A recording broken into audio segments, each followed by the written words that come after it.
Hello friends, welcome to 24 knowledge official YouTube channel. आज के इस वीडियो में हम बात करेंगे BFUHS Baba Farid university of health science की न्यू रिक्रूटमेंट नोटिफिकेशन के बारे में। तो फ्रेंड्स, BFUHS द्वारा जो वैकेंसी यहाँ पर इनवाइट की गई है वो आप यहाँ पर देख सकते हैं, इसका नोटिफिकेशन है और हर एक पोस्ट के लिए अलग अलग नोटिफिकेशन आपका निकाला गया है। तो 10/8/2020 से 31/8/2020 तक आप इसमें आवेदन कर सकते हैं। अब हर एक पोस्ट के लिए डिटेल नोटिफिकेशन आपको कहाँ मिलेगी तो इसके बारे में बात कर लेते हैं। तो फ्रेंड्स, आपको जो इसका अप्लाई का लिंक है वो डिस्क्रिप्शन में मिल जाएगा और इसका जो एलिजिबिलिटी कंडीशंस है वो आप चेक कर सकते हैं। अब यहाँ पर आपको दी गई है डिटेल ऑफ पोस्ट। जैसे मान लीजिए आप यहाँ पर चेक करना चाहते हैं ऑफिसर डेंटल पोस्ट के लिए, तो आप इस पर क्लिक करेंगे, आपके सामने यहाँ पर एक पेज ओपन होगा। यहाँ पर सबसे पहले आपको पंजाबी लैंग्वेज में और इसके बाद आपको इंग्लिश में यहाँ पर डिटेल ऑफ पोस्ट मिल जाएगी। तो यहाँ पर देखिए क्या आपका मैंडेटरी क्वालिफिकेशन है और साथ में नंबर ऑफ पोस्ट क्या है, आपकी सैलरी या पे स्केल क्या रहेगी, आपका क्राइटेरिया क्या है रिक्रूटमेंट का, वो आपको यहाँ पर दिया गया है। एज क्राइटेरिया आपका 18 से 37 साल रहेगा 1 जनवरी 2020 को, और उसके अलावा रिलैक्सेशन मिल जाएगा रिजर्व्ड कैंडिडेट को। अब यहाँ पर फ्रेंड टर्म्स एंड कंडीशन क्या रहेगी उसकी जानकारी दी गई है और साथ में अगर आप एक से ज़्यादा फॉर्म को फिल करना चाहते हैं, मतलब एक से ज़्यादा पोस्ट के लिए आप एप्लीकेबल हैं, अप्लाई करना चाहते हैं, तो आपको अलग अलग फॉर्म फिल करना होगा, अलग अलग इसकी एप्लीकेशन फीस आपको पे करनी होगी। अब इसके बाद फ्रेंड्स मान लीजिए आप यहाँ पर फिल करते हैं वार्ड अटेंडेंट के लिए, तो फ्रेंड्स यहाँ पर जो आपकी एलिजिबिलिटी क्राइटेरिया है इसमें आपका मिडिल स्टैंडर्ड पास होना आपका ज़रूरी है और पंजाबी लैंग्वेज एज सब्जेक्ट आपके पास होनी चाहिए। 800 पोस्ट यहाँ पर आपकी रहेंगी। अब यहाँ पर क्राइटेरिया ऑफ रिक्रूटमेंट आपको दिया गया है, 18 से 37 साल आपका एज क्राइटेरिया आपसे मांगा गया है। ऐसे ही फ्रेंड्स अगर बात करें रेडियोग्राफर पोस्ट के लिए, तो यहाँ पर भी फ्रेंड्स आपसे जो है सीनियर सेकेंडरी एग्जामिनेशन पास आपसे मांगा गया है या फिर आपके पास 2 ईयर डिप्लोमा है रेडियोग्राफी में, तो भी आप इसमें आवेदन कर सकते हैं। इसके बाद बात करते हैं ECG टेक्नीशियन के लिए, तो यहाँ पर फ्रेंड्स आपकी जो एलिजिबिलिटी क्राइटेरिया है इसमें आपका सीनियर सेकेंडरी पास होना ज़रूरी है साइंस सब्जेक्ट के साथ, और आपके पास डिप्लोमा होना चाहिए इलेक्ट्रोकार्डियोग्राफर में अगर आप इसमें आवेदन करना चाहते हैं तो यहाँ पर भी फ्रेंड्स आपका जो एज क्राइटेरिया है वो 18 से 37 साल रहेगा।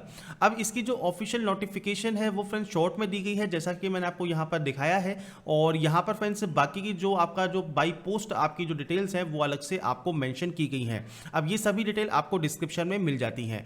अब बात कर लेते हैं कि कौन क्या क्या फीस आपकी इसमें रहेगी। तो फीस के लिए फ्रेंड्स यहाँ पर देखिए इन्होंने अलग से नहीं बताया है। हम रजिस्ट्रेशन वाले टैब पर जाते हैं और यहाँ पर जैसे आपने ECG टेक्नीशियन सेलेक्ट किया तो आपको 1180 रुपये फीस आ गई। आप कैटेगरी यहाँ से सेलेक्ट कर सकते हैं। अब वार्ड अटेंडेंट की बात करें तो यहाँ पर 590 रुपये फीस है जनरल कैंडिडेट के लिए, OBC के लिए। अगर बात करें SC कैंडिडेट के लिए तो फ्रेंड्स ये फीस आपकी 295 रुपये हो जाएगी।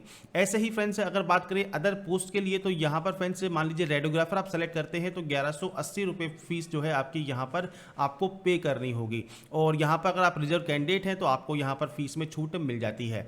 इन शॉर्ट बात करें तो आपकी जो पोस्ट है, जिस पोस्ट को आप सेलेक्ट करते हैं उसके अकॉर्डिंग, और उसके बाद फ्रेंड्स यहाँ पर जो भी आपकी कैटेगरी है उसके अकॉर्डिंग आपको यहाँ पर फीस पे करनी होगी। और इसके अलावा जो भी आपको यहाँ पर रजिस्ट्रेशन की डिटेल्स चेक करनी है, रजिस्ट्रेशन कैसे कर सकते हैं इसका मैं आप थोड़ी देर में आपको बताऊंगा कि रजिस्ट्रेशन आप कैसे कर पाएंगे। और उसके बाद आपको सिर्फ आपकी फोटो एंड साइन अपलोड करने होंगे और पेमेंट कंप्लीट करने के बाद जैसे ही आप फोटो साइन अपलोड करेंगे आपका जो ये फॉर्म है वो कंप्लीटली सबमिट हो जाएगा।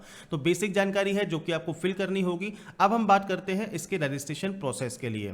तो सबसे पहले फ्रेंड्स यहाँ पर देखिए आपको जो ये पोर्टल दिया गया है यहाँ पर एक लॉगिन सेक्शन है। अब लॉगिन करने के लिए फ्रेंड्स या तो सबसे पहले आप रजिस्ट्रेशन करेंगे, अगर आप रजिस्टर कर चुके हैं और बीच में फॉर्म को छोड़ देते हैं तो आप यहाँ पर लॉगिन कर सकते हैं। बात करते हैं सबसे पहले यहाँ पर न्यू रजिस्ट्रेशन टैब के बारे में, तो आप इस ऑप्शन पर क्लिक करेंगे। क्लिक करने के बाद रजिस्ट्रेशन फॉर्म आपका ओपन हो जाएगा और कुछ बेसिक जानकारी आपको यहाँ फिल करनी होगी इस रजिस्ट्रेशन फॉर्म में। वो क्या क्या है तो सबसे पहले आपका नाम आपको यहाँ पर फिल करना है, तो आपका जो नाम है वो फिल करेंगे। आपका फादर नेम क्या है वो आप यहाँ फिल करेंगे। आपकी DOB क्या है, डेट ऑफ बर्थ, तो आपको यहाँ पर जो फॉर्मेट है वो डेट मंथ एंड ईयर में एंटर करना है। तो आपकी जो भी डेट ऑफ बर्थ है वो आप यहाँ एंटर कर सकते हैं।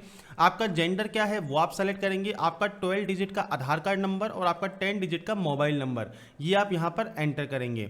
इसके बाद फ्रेंड्स आपका यहाँ पर एड्रेस सेक्शन है, तो पूरा एड्रेस जो भी आप लिखते हैं अपने एड्रेस में पूरा एड्रेस आप यहाँ पर लिखेंगे।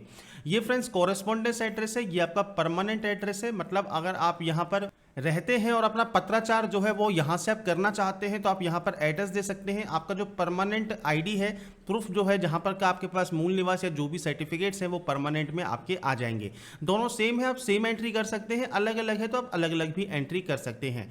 किस स्टेट से आप बिलोंग करते हैं वो आप स्टेट यहाँ से चूज कर लेंगे। आपका डिस्ट्रिक्ट आपको यहाँ पर सेलेक्ट करने को नहीं मिलेगा। अगर आप पंजाब सेलेक्ट करेंगे तो ही आप यहाँ से डिस्ट्रिक्ट सेलेक्ट कर सकते हैं। तो मैं अभी यहाँ पर क्योंकि सैंपल के तौर पर फिल कर रहा हूँ, अपने अकॉर्डिंग आप अपना जो स्टेट है वो आप सेलेक्ट कर सकते हैं। आपका यहाँ पर देखिए मेल आईडी क्या है, तो आपकी active and valid mail ID आप यहाँ पर फिल करेंगे और ये फिल करने के बाद आपका जो पर्सनल डिटेल सेक्शन है ये कंप्लीट हो जाएगा। नीचे है आपके यहाँ पर पोस्ट का ऑप्शन, तो सबसे पहले आपको पोस्ट पर जाना है और यहाँ पर जो भी पोस्ट के लिए आप एप्लीकेबल है वो आप यहाँ पर सेलेक्ट कर सकते हैं। इसके बाद ऑटोमेटिक यहाँ पर डिटेल्स आपकी फिल हो जाएंगी। आपकी कैटेगरी क्या है इनमें से वो आप यहाँ सेलेक्ट कर सकते हैं और नीचे फ्रेंड्स आपको क्वालिफिकेशन सेक्शन मिल जाएगा, जैसे middle standard with Punjabi language. तो पंजाबी लैंग्वेज आपको आनी चाहिए अगर आप इसमें आवेदन करना चाहते हैं तो। ऐसे ही फ्रेंड्स मान लीजिए आप किसी अदर पोस्ट के लिए अप्लाई करते हैं, आपको सेम आपकी कैटेगरी सेलेक्ट करनी है और यहाँ पर आपका क्वालिफिकेशन आ जाएगा 10+2 एंड बीएससी। और ध्यान रखिएगा पंजाबी लैंग्वेज फिर भी आपको आनी ही चाहिए, आपने एज ए सब्जेक्ट पढ़ी होनी चाहिए मैट्रिक तक, तभी आप इसमें एप्लीकेबल होंगे। तो उसके अकॉर्डिंग ही आप यहाँ पर जो अपनी जो भी क्राइटेरियाज हैं उनको आप सेलेक्ट करेंगे और इसके बाद फ्रेंड्स आपके जो नेक्स्ट प्रोसेस है वो आपकी स्टार्ट हो जाएगी। तो सबसे पहले फ्रेंड्स यहाँ पर आपके जो इंस्टीट्यूट का नाम है, मतलब आपके जो स्कूल का या कॉलेज का नाम है वो आप यहाँ पर दे सकते हैं। इसके बाद टोटल मार्क्स की आपको एंट्री करनी है, मतलब कितने नंबर्स का आपका पेपर हुआ था, कितने नंबर आपने गेन किए वो आपको बताना होगा। ईयर ऑफ पासिंग आपका क्या है वो आप यहाँ पर बता सकते हैं। ये देने के बाद आपको यहाँ पर आप देनी होगी आपकी बेसिक अंडरटेकिंग। तो यहाँ पर देखिए आपकी नेशनलिटी आ गई, अगर आप गवर्नमेंट सर्विस में है तो यस कर सकते हैं, नहीं तो नो करेंगे। पंजाबी लैंग्वेज मैट्रिकुलेशन स्तर तक आपने पढ़ी होनी चाहिए। इसके अलावा आपको पीपीएससी, यूपीएससी या फिर कोई भी other state public service commission ने डिस्क्वालीफाई किया है एग्जाम देने से, तो आप यहाँ पर यस या नो कर सकते हैं। और आप जो भी एलिजिबिलिटी क्राइटेरिया है वो कंप्लीट करते हैं एडवर्टाइजमेंट के अकॉर्डिंग, आप यहाँ पर यस करेंगे। तो ये बेसिक जानकारी है जो कि हमने यहाँ पर इस समय फिल की है और ये फिल करने के बाद आप यहां से इसको सेव एंड प्रोसीड कर सकते हैं। इसके बाद फ्रेंड्स आपका देखिए जो रजिस्ट्रेशन प्रोसेस है वो कंप्लीट हो जाएगा। अब आपको यहां पर देखिए करना होगा लॉगिन। अब कैंडिडेट लॉगिन सेक्शन पर आप क्लिक करेंगे, आपका जो लॉगिन पेज है ये ओपन हो जाएगा। अब आप कहेंगे रजिस्ट्रेशन नंबर पासवर्ड कहां मिलेंगे आपको, तो आपके जो भी registered mail ID and mobile number है उस पर आपका रजिस्ट्रेशन नंबर एंड पासवर्ड आपको पहुंच गया होगा और ये फिल करने के बाद आप यहां से इसमें लॉगिन कर सकते हैं। अगर वो नहीं आता है थोड़ी देर वेट कर लीजिएगा, वो आपके आ जाएगा। अगर आप रिकवर करना चाहें तो रिकवर भी कर सकते हैं और रजिस्ट्रेशन पासवर्ड डालने के बाद आप लॉगिन कर लेंगे। इसके बाद फ्रेंड्स आपको देखिए यहाँ पर आपकी एप्लीकेशन फीस पे करनी है और यहाँ पर आपको पे फी ऑनलाइन वाले सेक्शन पर आप क्लिक करेंगे अपने पेमेंट को कंफर्म करने के लिए। इसके बाद आपका पेमेंट गेटवे यहाँ ओपन हो जाएगा। आप कार्ड के थ्रू या नेट बैंकिंग के थ्रू कैसे भी पेमेंट करना चाहें वो कर सकते हैं। क्रेडिट कार्ड या डेबिट कार्ड आप यहाँ पर सेलेक्ट करेंगे, अपने कार्ड को यहाँ सेलेक्ट करेंगे और यहाँ पर पे नाउ पर क्लिक करेंगे। पे नाउ करने के बाद फ्रेंड्स आपकी जो भी डिटेल्स है कार्ड की वो आप फिल कर सकते हैं और उसके बाद अपने जो पेमेंट है उसको आप कंफर्म कर सकते हैं।